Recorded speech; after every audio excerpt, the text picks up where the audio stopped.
Hey, this is Patrick Rady, and I'll be your host for your Basketball and Bourbon podcast. For the next hour, we'll share stories involving two of my greatest passions, basketball and bourbon. Sit back and enjoy stories shared from people who have good old-fashioned experiences from the hardwood and the barrel. As we like to say on the show here, cheers to the round ball and the barrel. Welcome to episode 6 of the Basketball and Bourbon podcast. Today our guest is the president of the National Junior College Coaches Association, Coach Joe Kuhn. Coach Kuhn will be starting his 26th season as a head coach and his first year at the College of Dupage in Illinois. Prior to that, Coach Kuhn was the head coach at Joliet Junior College for 25 years. At Joliet, coaches' teams went 525 and 259 under Coach Kuhn's direction. And in 2010, Joliet won the National Junior College Association's Division III National Championship. Also, while at Joliet Junior College, Coach Kuhn's teams won at least 20 games in 15 of his final 18 seasons and 16 times overall. He led Joliet to the national tournament 7 times with 3 title game appearances and 4 Final Four appearances. Coach Kuhn was inducted into the NJCAA Basketball Coaches Hall of Fame in 2017, and he's also a member of the Illinois Basketball Coaches Hall of Fame in the NJCAA Region 4 Hall of Fame. Coach Kuhn, welcome to the Basketball and Bourbon podcast. I'm excited to be here, Patrick. This is a great thing that you're doing. I absolutely love it. And it's always a great time when you can share, some stories and have a little bourbon with it as well. Oh yeah, you can't beat that. Basketball and bourbon stories, nothing like it. You and I developed a friendship over your mentorship program that I joined, and who'd have known that it was going to turn into such a great friendship. And we'll talk about your mentorship program a little later in the show, but I want to thank you, and it means a lot to me for you to take time out of your season here and to talk a little hoops. So let's go ahead and get started. You had a chance to try Peerless Bourbon over this weekend. What'd you think? I love it. I'm actually sipping on a little bit right now as we're recording this because you may as well be, right? Very smooth. Yeah, great flavor to it. Definitely can be a go-to bourbon. It's got really good flavor to it. Yeah, and I've not had anybody say they didn't like it. It's a craft. It's a craft bourbon. They're a smaller brand, but they do an outstanding job. And just, their owner, Corky Taylor, 4th generation in the distilling of bourbon. I was just going to say, it's almost like craft beer, right? When, my choice is to buy a really good craft beer, obviously smaller distillery or brewed like you were just saying Peerless is, but so much more attention to detail. So my choice is a good craft beer or a Miller Lite or a Budweiser. It's no comparison. And it's going to be the same thing here. If I can have a Peerless instead of a Jack Daniels, come on, there's no choice. Absolutely, Coach. Never thought of it that way. Yes, the attention to detail is something that Peerless is phenomenal about, and their approach to it. And it does cost a little bit more, but you're right. It's those attention to details that is able to make it smooth. And it's for 106, 107 proof bourbon, usually there's a little bit of a kick, but it's pretty smooth for 106, 107 proof. No, super smooth. One of my new favorites, and I'm kind of recent in the bourbon, drinking here, but one of my new favorites was Buffalo Trace. And I would put this right up there with it. It's a tremendous taste, and hopefully I've got a few wins coming this season where I can enjoy a Peerless after a win. Hey, that'd be fantastic. And so, talking about wins, you've got a lot of them. In the introduction, we talked about it. National championship, Hall of Fame coach, over 500 career wins. As a head coach, what philosophies do you give the most credit for you and for your team's success? I'm going to go back to the attention to details. It's having great attention to details, to the fundamentals of putting out a good product. So regardless of whether we're talking Peerless or whatever it is, if you're going to be successful in a business world or what have you, you have to pay attention to the details and the basic fundamentals of what makes you good in whatever endeavor it is. And so in basketball, we're going to talk about that. It's just the basic fundamentals. In shooting drills, we harp on hitting the shooter in the hands with the pass. So often, kids today think, it's a shooting drill, but it's a passing drill as well. And shooter's got to show his hands, and you need to hit him in the hands. It's checking out, on rebounds, which is a lost art. Nobody wants to box out anymore. It's about being in the right space, the right spot on the floor for whatever offensive set you're running. Because if you're off in that little detail, it throws the spacing off. Maybe now that throws off the timing and rhythm of the offensive play, puts you in a bad angle, whatever it is. And so it's the old school attention to detail probably is the number one factor, I believe, in being successful after getting good players. Like, you have to have really good players. Yeah. My dad always said it's not about the X's and O's; it's about the Jimmies and the Joes. And there's a lot of truth to that. But there's a lot of truth into the point of being detail oriented. And you said something about your shooting drills because your teams shoot it at a high clip. And you talked about the pass being right there on time. I don't know if you know Coach Jeff Strom. He's now at San Jose State, but he was he's from Marshall, Illinois, and was an assistant at Marquette and Utah with Coach Majerus. But he said the reason why those NBA guys shoot at such high rate is because how good of passers they are. Correct. And we talk about that a lot, and it's hard for kids to understand if that pass, like how often do we see in a game a pass to an open shooter, let's say in the corner for a three, but that pass is down below his waist, and now he has to reach down and get it, and then he still goes up and shoots it. And we harp on that all the time, like, don't shoot it, move it, or drive it, because it's probably not going in unless you have that much space that you can reset your center of gravity. It's probably not going in. And I can remember part of this goes back to maybe when I played junior college ball at Prairie State College here in Illinois. Our athletic director, he used to sit in the corner of the gym and watch a game, but he always harped on a good pass leads to a basket.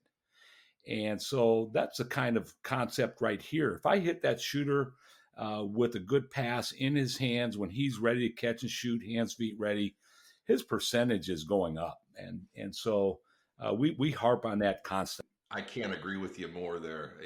Just people don't understand how important of a skill passing is.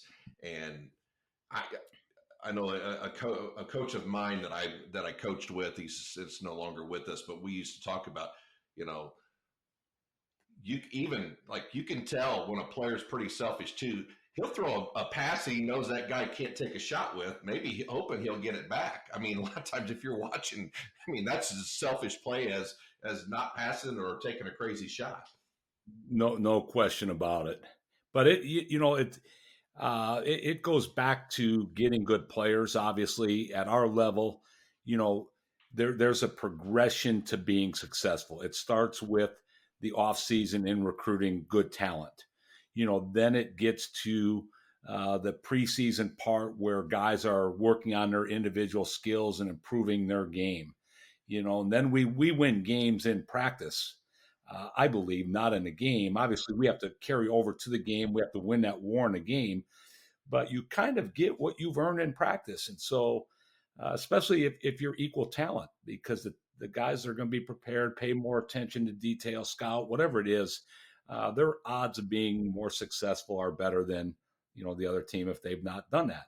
And you say that, I think what I found, it was tougher to get kids to really, when I say that, your entire team, to buy into the everyday part of practice. I mean, we've all heard the Iverson practice deal and everything, Right. but there is, I'm a firm believer, I know you are, that the habits that you create in practice carry over into the game. Absolutely, they do. I believe that. I believe you earn it or you didn't earn it. You may beat a team that you have more talent in, but I know you've won a championship.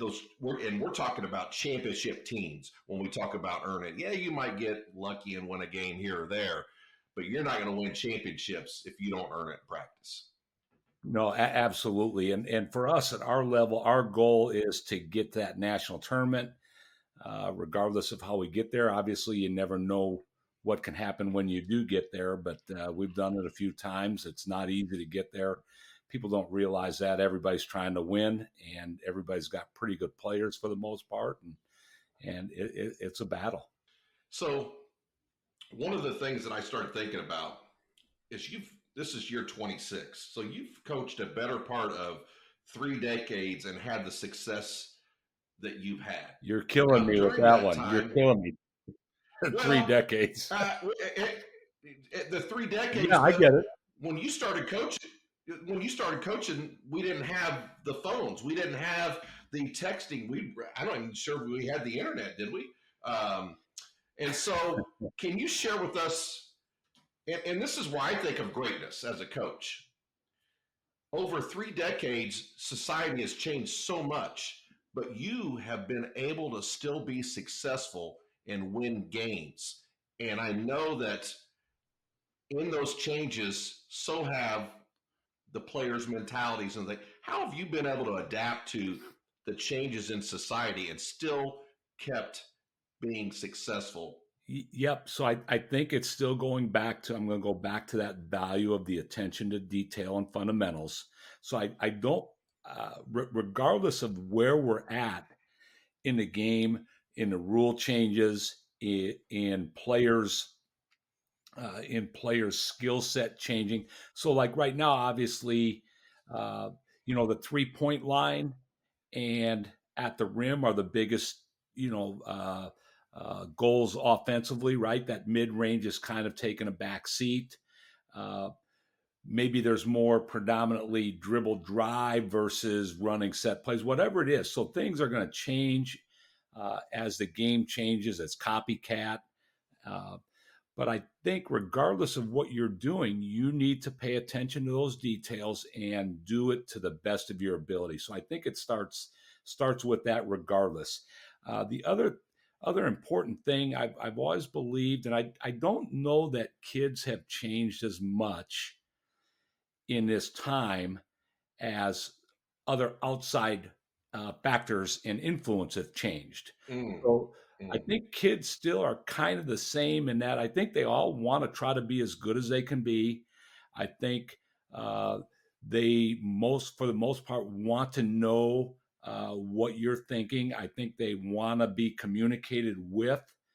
Uh, and I can remember way back at the beginning, if I communicated with a kid and he didn't like or disagreed with, I don't think that's changed today. Like we all have feelings. And so, sometimes that truth hurts. But I think that's the other thing that's important is I have to be brutally honest with them regarding how we see everything. And I also, I talk to our guys right away, like, I may be wrong. I may make the wrong call because I'm human as well. We don't always make the right decisions. But one of the things that we really think about, we talk about, is we know that every decision that we make affects somebody.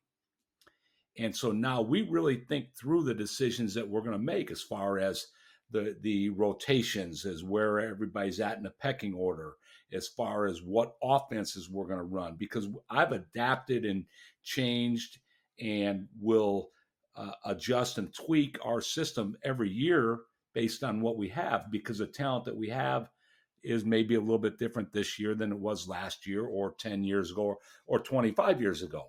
So I think that's part of a good coach. I know some programs, they have their system, and that's going to be their system regardless, and the player has to adapt to it, or they've got to leave. But I think as coaches, we need to also adapt and tweak to best fit. I think the biggest changes, at least in my opinion, are several. Number one, the social media. People are brutal with social media. If I go back to way back in my teaching in science, I can remember earlier in my career us talking about technology and how, as technology changes, those changes can be good or bad depending on how that technology is used. And so I think the social media in some aspects is tremendous for us.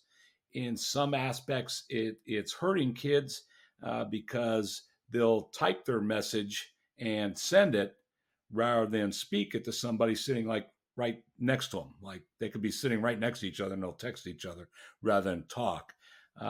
So some of those things. I think parents are a little bit different, and that's probably to me the biggest change. And I don't know if it's because the cost of education has risen so much that they're relying on scholarships, and they want to blame coaches for their son or daughter not getting that full scholarship, not realizing that there's not many scholarships out there anyways. Uh, and so I think it's a combination of those, but to me, social media and parents are the ones that have changed the most. I believe kids have, you're going to have coachable kids, non-coachable kids. You're going to have kids that buy in and believe. You're going to have kids that don't buy in and don't believe. Now that may be influenced by outside factors, by mom and dad in the crowd talking about, well, you should have played more because Johnny, he had 3 turnovers and missed 4 shots. And, so I think that's where we're at. And, we talk about with parents as we're recruiting and finishing that part up is, this decision that we make affects somebody. And so the example I always use, Patrick, if your son were on my team and he was playing, you're happy, and the other parent's not happy because their son's not playing, and they look at your son and see all the mistakes that he makes and says, well, Johnny could do that. And then when I take your son out and I put Johnny in, they're now happy, and maybe you're not happy. And so that's the vicious part of it that, coaches have to deal with. And I believe you have to have really thick skin with that, communicate with the parents. Like we're not talking about playing time. We're going to make the best decisions that we can for everybody involved. I love all my kids. Otherwise, I wouldn't have welcomed them into my program. But at the end of the day, once we start, my job is to balance. Obviously, we're all trying to win as many games as we can. At my level, we're trying to get kids on to the next level. And so it's a balancing act. The other thing I think players mostly struggle with is when they come to college and they're used to playing every minute, and sometimes that process doesn't get them to that playing every minute right away. I'm a former high school coach and lived in Indiana my entire life. And I love Indiana high school basketball. I love basketball, period. But there's something special, I think, about Indiana high school basketball.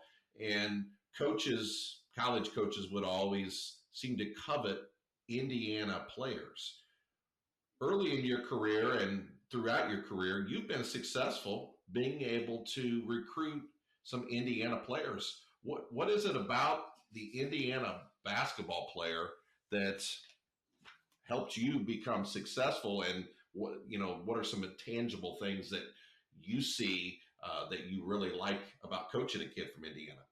It's been I tell people, like, I've made a living off of, especially early, recruiting Indiana high school players at the junior college level, and we've always been non-scholarship. So you got to keep recruiting and keep recruiting, and so it's finding that niche. And for me, it was high school players in the state of Indiana, because the choices for junior college in your state are few and far between.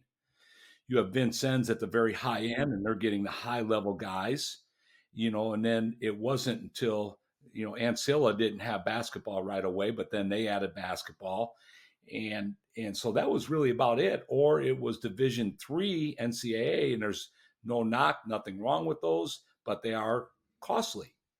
And so we became affordable option for Indiana high school kids that, from Indianapolis and Kokomo, and we're 2.5, 3 hours away. And it was a great thing for them. My first signing was a kid, Mike Ellis, out of Plainfield, right outside of Indianapolis. He's now a very successful real estate agent down in that area. He was my first one.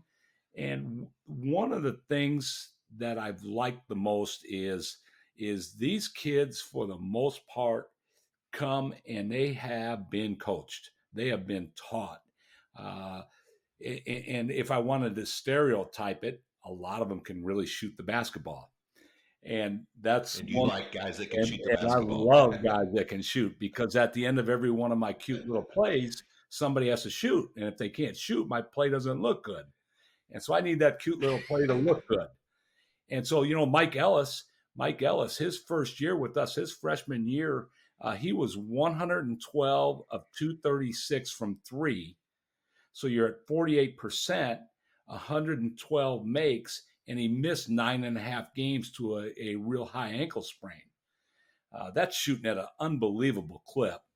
And so, you right away, you look at the impact that makes on the game, how teams have to close out.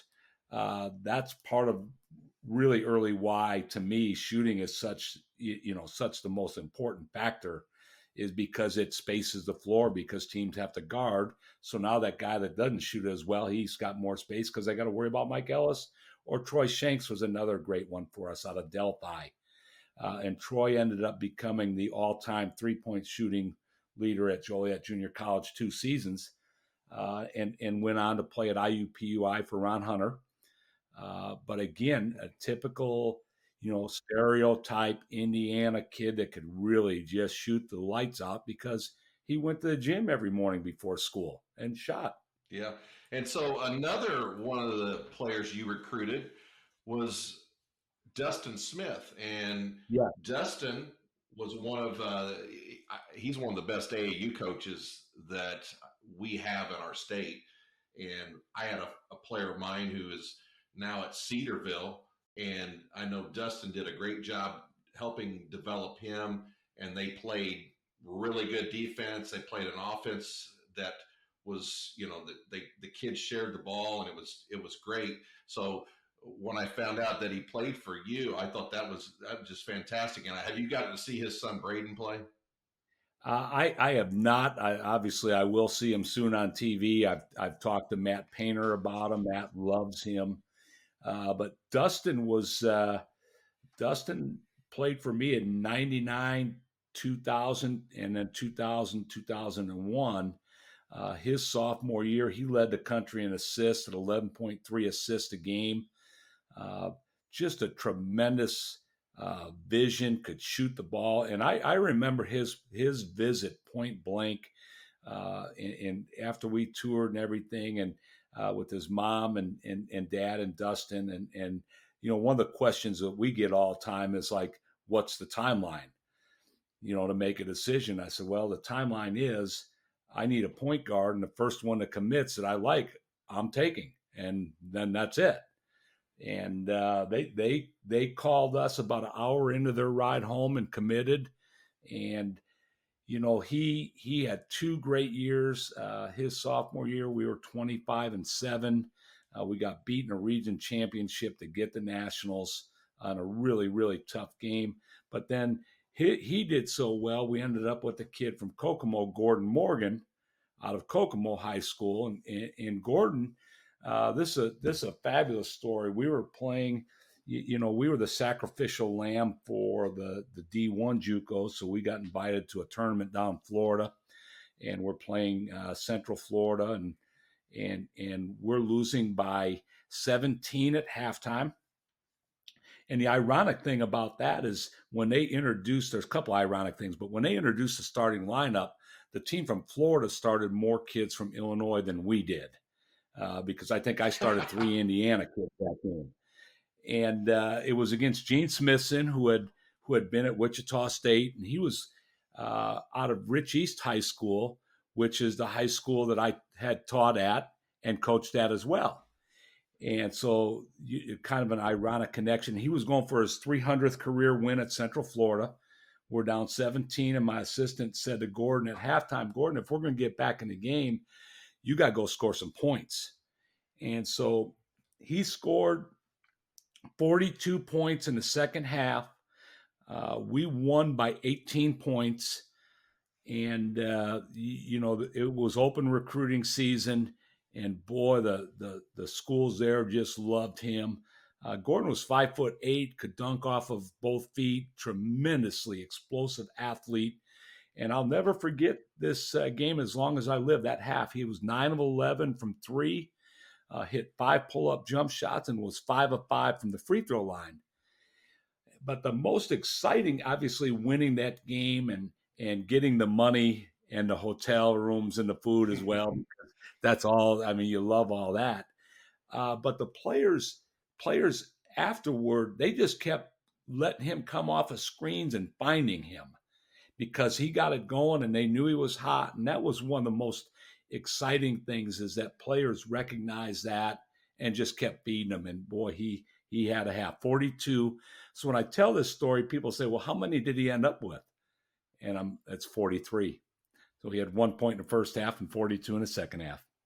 I'm sure our Kokomo listeners are going to be excited to hear that they had 2 players that played for you that absolutely could just flat out play. And like I said, it sounds like Dustin's son, Braden is almost exactly what you described. Dustin, phenomenal passer. Phenomenal. Yeah, just the vision, you can't teach that.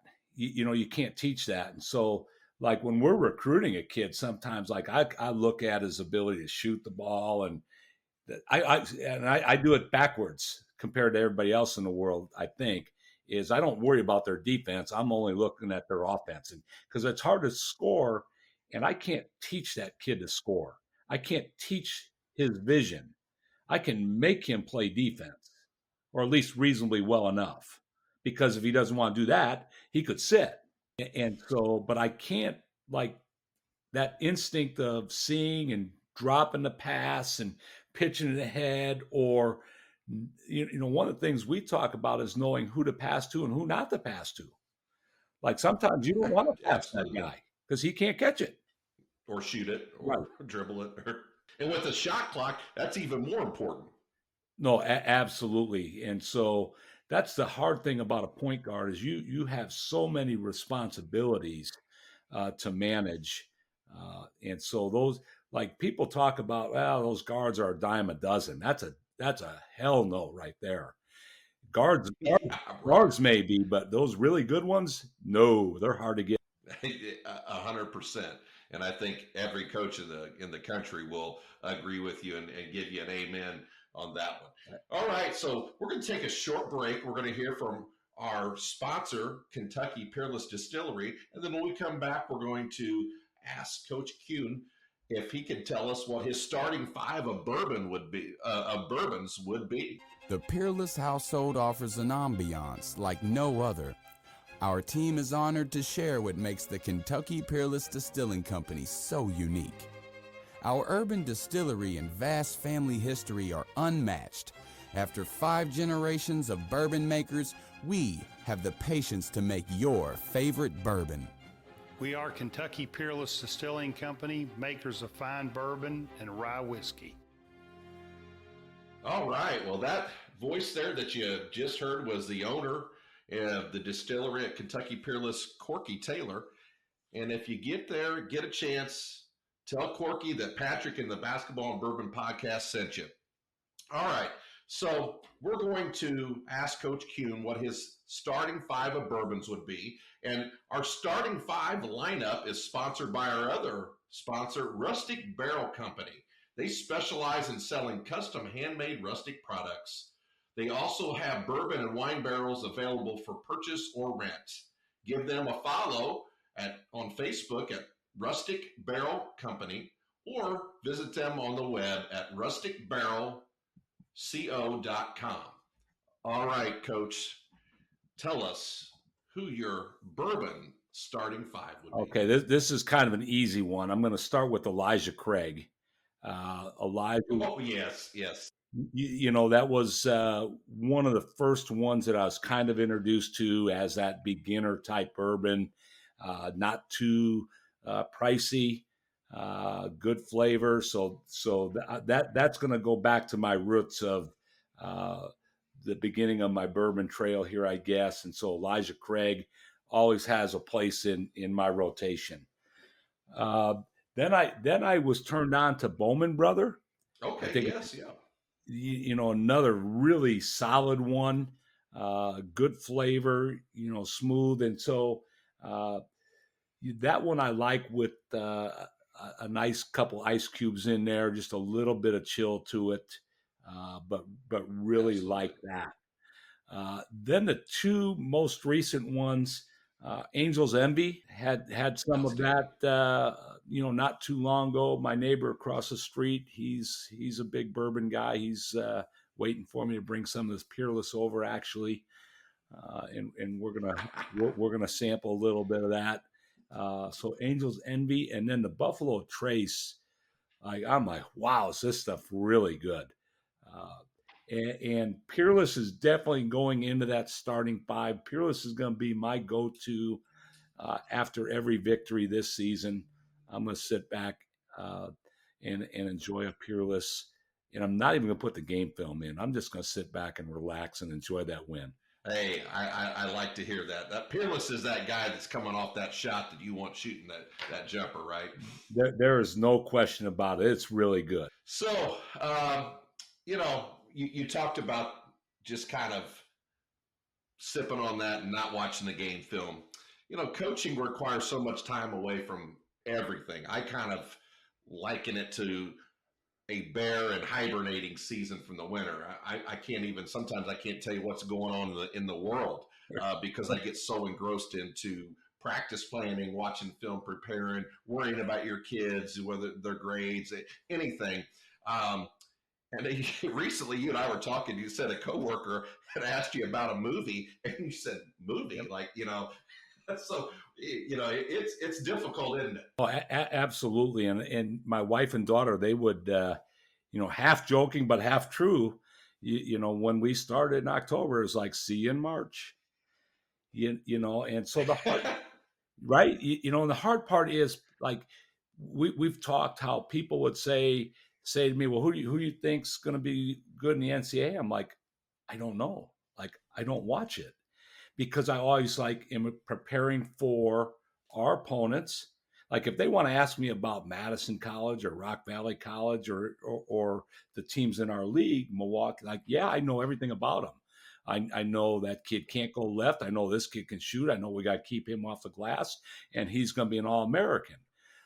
But the other levels, we're preparing practice plans, trying to look at new wrinkles that we might change. We're watching our game film to break it down, to figure out, what we did right, what we did wrong, whatever. And then I got to watch game film on our opponent coming up to get that scouting report ready. And so people don't really realize, and I think I heard this, we've all heard it if we've been in coaching, if it were just the coaching part, this would be great. And the coaching part 100%. is it's so little of it that you really don't realize that. And I teach a theory of basketball coaching class. And that's the first thing that I start to talk about in this class is like the coaching games is so little of the position, the job. It's all this other stuff that you mentioned, your kids' grades, and so that's the one thing the pandemic did for me is it gave me a time out. And man, I wore Netflix and Hulu out, I think, because I was just watching stuff. I had no clue. And so I discovered some TV shows and some movies and binge watch and because we weren't playing, so it was kind of for me, I likened it to the coach that went to the broadcast booth for a year or two and got rejuvenated because it will wear you out. It will, and that was one of the reasons why I decided to call it, momentarily, or whether it's for good or not, I don't know. I'm 52. I'm still, I guess, young enough, but right now, I didn't have the energy to give 100% in all those things you just talked about. Yeah, the practice was great. I love practice, and I love, the whole just the coaching part, but all the other stuff, and it's become year round now, and so that was just tough for me. And then you still have stuff to do at home. Like you have to take the garbage out. Oh, yeah.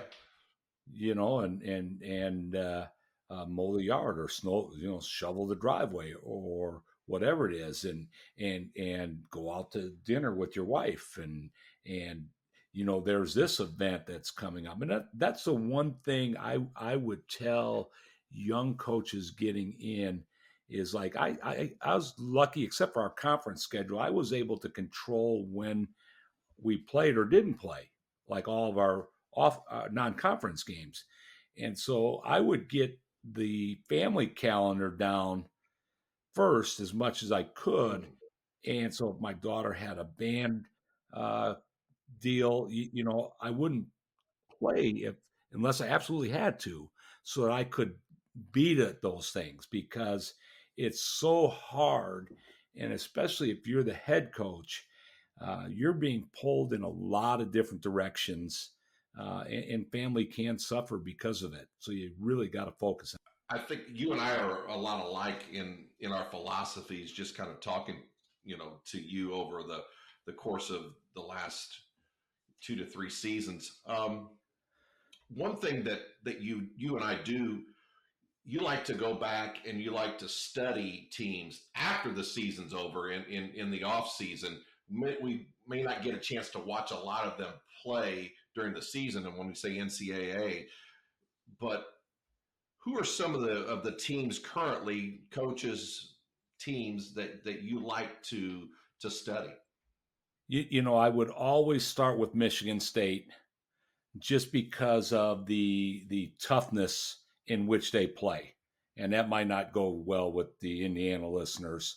But if I went back before that, obviously Coach Knight, I loved how his kids played. And one of our kids from Joliet actually played for him, Harris Muzinovich.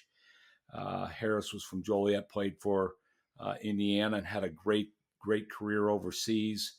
And then advancing as we go, a lot of it just depended on the technology part. So the technology has advanced so much. So we use the Synergy platform.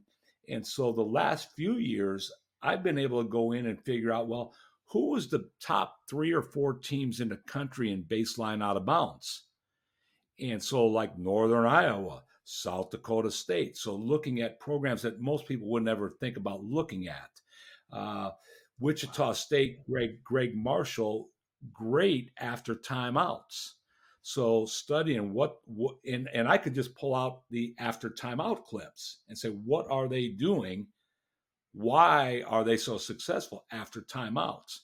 So recently it's been a whole hodgepodge of stuff. But Jay Wright at Villanova, how they space the floor, and again Michigan State and how tough they are, and what do they do to develop that toughness, because toughness to me is developed over the course of the season from a coach's standpoint on how you are going to do things all year long. So like my team right now, we're going through that process. And I could say we're pretty darn tough already for where we're at in this season. But that comes down to, doing some of those things on a consistent basis and not allowing or settling for bad decisions. Like, no, we're not turning the ball over. No, you didn't check out. So, I think that would be probably, where I would be at now. And then always the NCAA tournament, right? So you're looking at, how teams are running. So one of the teams that I really did a deep dive into this last tournament was St. Peter's, because St. Peter's, the action that they ran, I was looking, like, I love the Cinderella story and all that. Loyola a few years ago, the same thing. I love that Cinderella story, but there's something that they're doing that is allowing them to overcome the talent deficit, because they're not as talented. And so those two teams recently I studied a lot, because their offensive approach and sets that they ran are kind of similar stuff to us. That when I tell people that's kind of looking at ourselves. Yeah, and I don't think they ever really. I mean, they beat Kentucky, Purdue. I mean, those were solid wins, and so they had to be doing something right to get to the final eight, like you said, with the talent discrepancy, and you know the actions that they were running were I thought were really good. Well, it's the actions, it's the toughness, but then it's also like, if you're gonna beat the big boys, it comes down to who you have to control the tempo against them. You can't let them do what they want to do. And so there's a big aspect to that defensively. And those teams, they were like warriors on the defensive glass as well. So over that, the course of those games, by dictating the tempo, both defensively and offensively, making the other team guard to that third side of the floor, and them having the complete patience to wait for the open, uncontested shot. Like, that's how you beat those teams.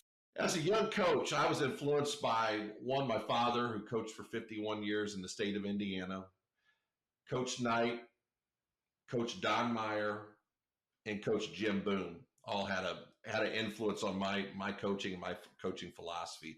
Who are some of the coaches that you like to learn from early in your coaching career? Yeah, so I think I had every one of Don Meyer's VHSs, and he had about 20 of them. And it was back when there was VHS. So I had all those. I think those were tremendous learning tools. Coach K at Duke, I loved his transition stuff. So, some of the things that we do still today in transition are taken from what Duke was doing back in 1986 on his championship video, that I probably wore out.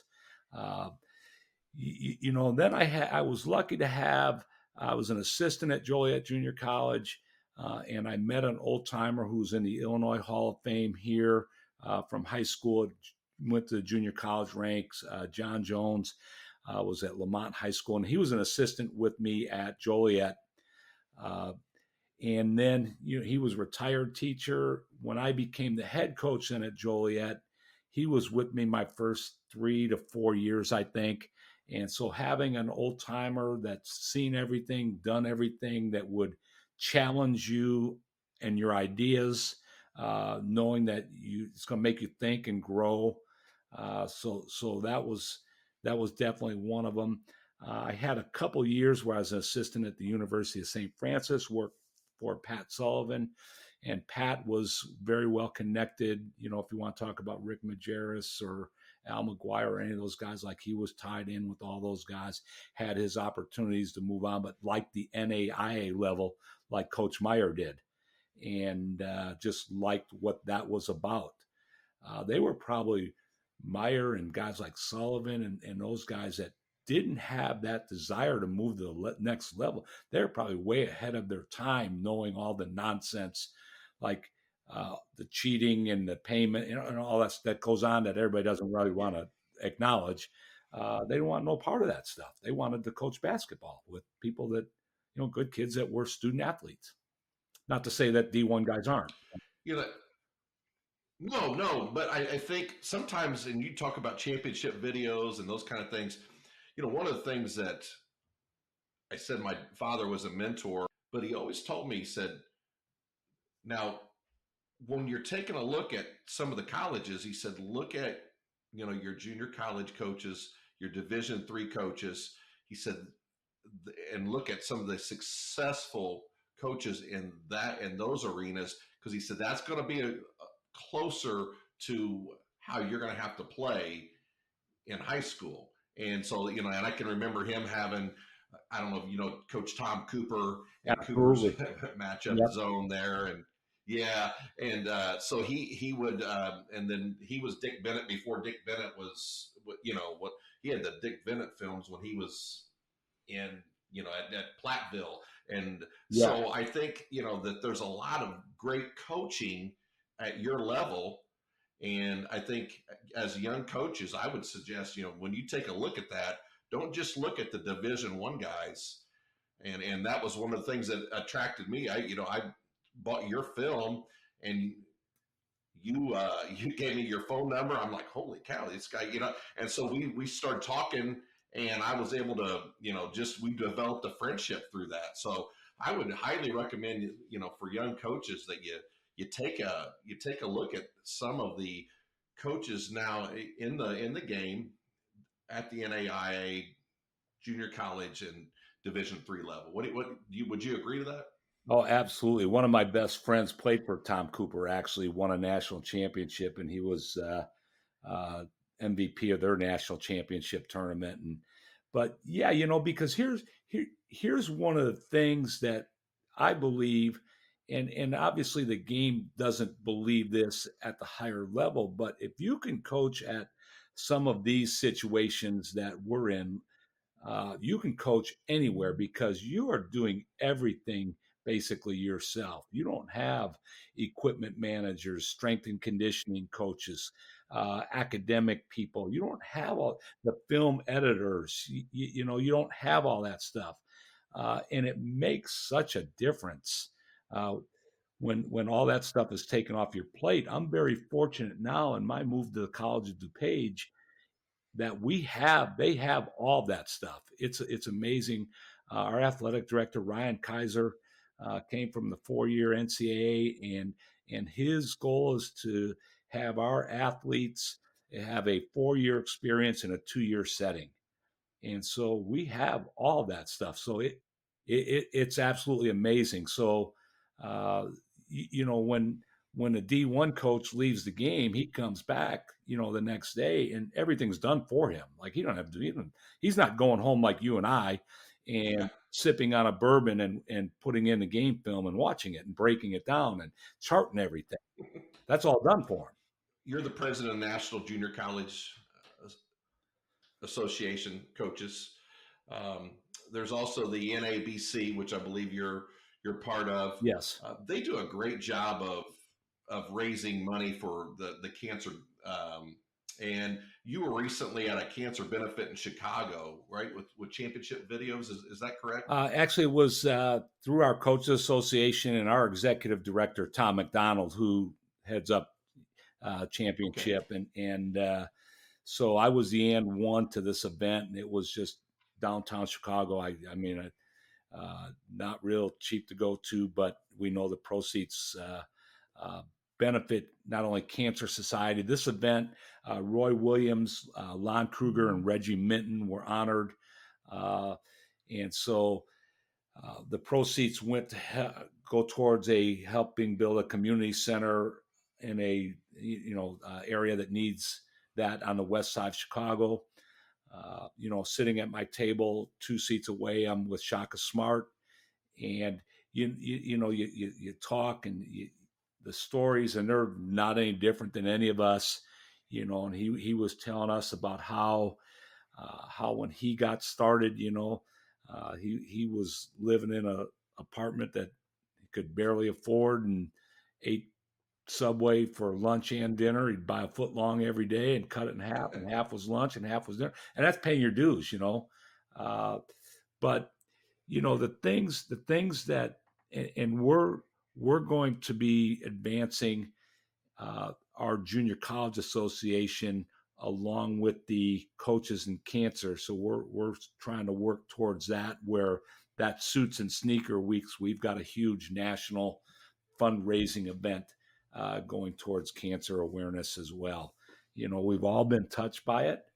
We know cancer sucks, and we need to do everything that we can with the platforms that we have to do, whatever we can to help not only the Cancer Society, but, areas in need. And that's one of the things about, the coaching profession. I think it's the relationships we build, but also the good that can come when a group of coaches get together and they're fighting for a cause. No, I was just going to say at that event, I had met Matt Painter out in Vegas in May, and so this is just 4 months later, and I go in, and Matt Painter remembers who you are, and it's some of those guys are really, really good guys. Purdue's lucky to have a guy like that, and they may not ever win the big game. They may win the big game. It's not easy to win that big game. So, but yeah, it's the relationships ultimately that we're able to use platforms as not only competitors, but most of us, we understand that. Yeah, I mean, off the floor is a different story, and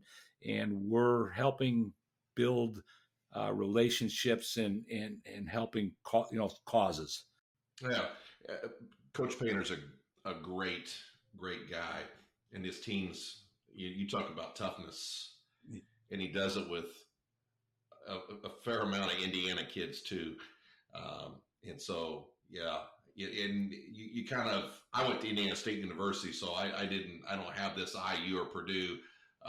For me, I like to see, both programs win. I think it benefits our kids, high school kids, and if basketball is relevant, and Purdue and Indiana being at a national level definitely does that. And I think you're going to see Indiana back there this year, but it's really, Coach Painter has done a great job. He played in the All-Star game for my father, and which was maybe a week or 10 days or something like that. But he still asks if he sees me, asks how my dad's doing or whatever, And so Painter is absolutely a great guy, and I think there's a reason why his teams are successful, just with the character of the kids he gets and just what he demands from them. You talk about attention to detail too. One of the last things, we got a mutual friend, and you talk about a guy that was at the junior college level and always recruited Indiana kids, was Coach John Spezia that was at Danville Junior College. And I know you have worked with him in the Coaches Association and everything. Tell us about your relationship with Coach Spezia. It started way back in 1997-98 when Coach Spezia was recruiting Indiana high school players, and I'm new coach at Joliet, and I'm recruiting Indiana high school players. And we were very fortunate enough to get some that he was interested in. I don't know how we got him or beat him to him, but we were able to get a couple of them anyways. I didn't have a scholarship money. He did. So he, if he wanted them, he would probably beat me on that for the most part. But that's where we first crossed paths. And it's obviously a small world whenever you're within a certain business. And then, years later, we end up serving on the Junior College Coaches Association together.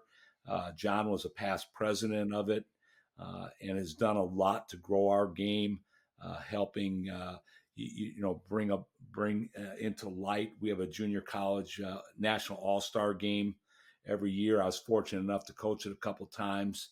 Now kind of head that thing up, and we're permanently right now in Vegas.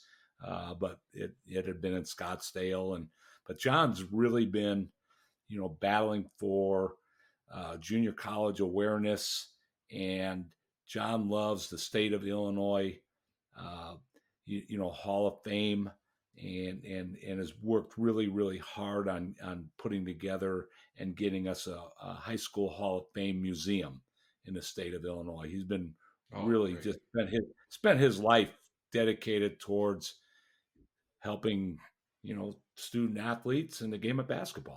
Yeah, that was one thing I always respected about Coach.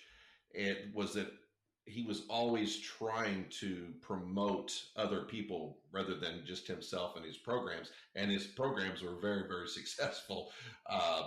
But he was a marketing genius before we had all the ease of this, as far as promoting players and not only just his, but promoting the junior college game before social media, before the internet. I mean, I can't imagine, what he would have done with that at his fingertips back then. Right. No, because back then it was all mail, handwritten notes. I used to write, you go back to when I first started in college. I used to write all those notes, and send them out. Another handwritten note, and I'm ashamed to say, I don't have to write a handwritten note anymore, and I don't know that that's a good thing. I think those handwritten notes are good things, but it's just easy right now. I'm just gonna pick up my phone. I'm gonna text you, Patrick. Hey, your visit with your guy went really well. We really want to blah blah. And so that's that communication part of the handwritten note or letter. Boy, it's gone by the wayside, hasn't it? It sure has. The last thing, besides coaching your own team, you are committed to growing the game and coaches. You have a mentorship program that as I said, I participated in. It's fantastic.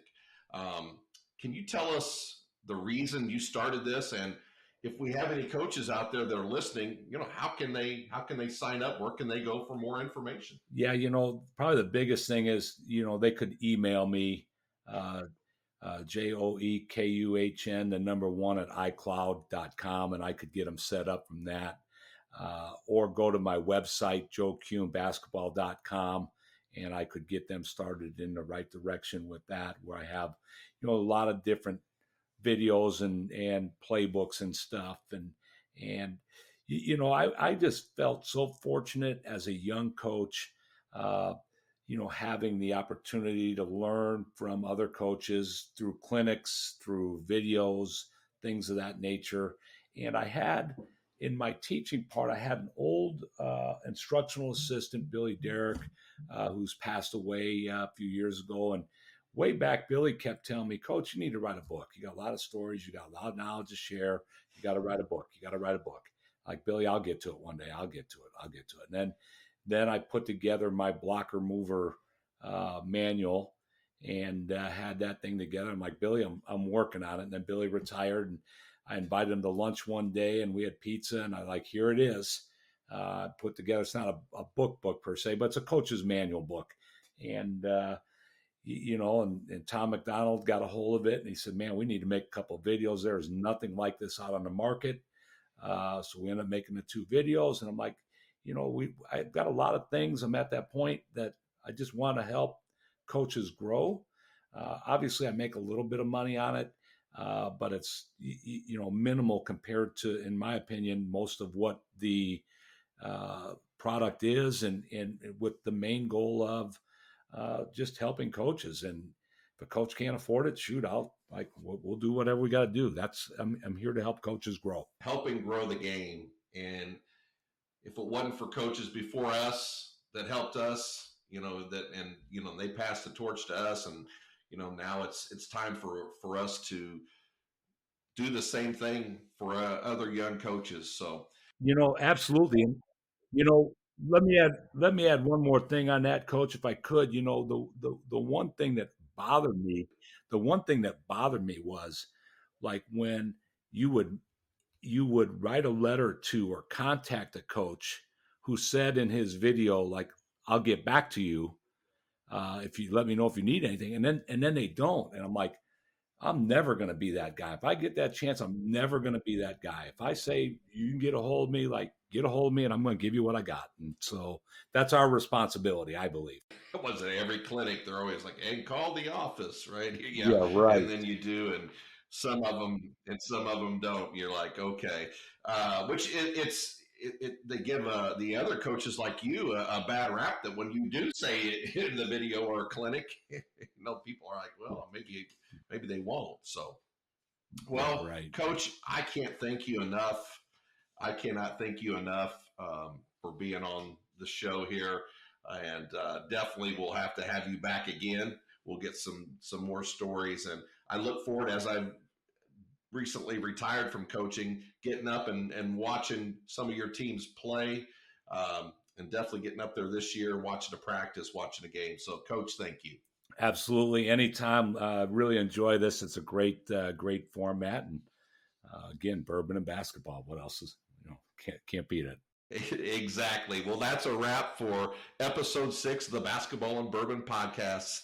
Until next week, as we say, cheers to the round ball and the barrel.